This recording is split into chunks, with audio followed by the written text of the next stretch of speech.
અને અહીંયા તમારી ઉંમર લખવાની છે 8 લખો તો 08 એમ લખજો હો ને, ખાલી આંકડો કરતા નહીં.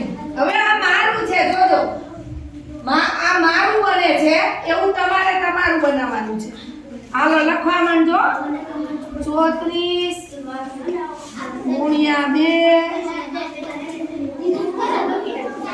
વત્તા 5 ગુણ્યા 50 વત્તા 39 વત્તા 365 ઓછા 615. હાલો હવે આનો જો આ સાદું રૂપ આપતી જાઉં છું. પહેલા આ બેનું સાદું રૂપ આપ્યું એટલે 68 થશે, પછી ઈનું ઈ લખી કાઢવાનું. બરાબર.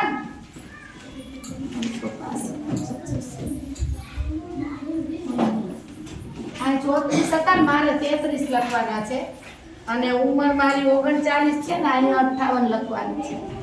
હાલો બરાબર. હવે આ બેનો સરવાળો થશે.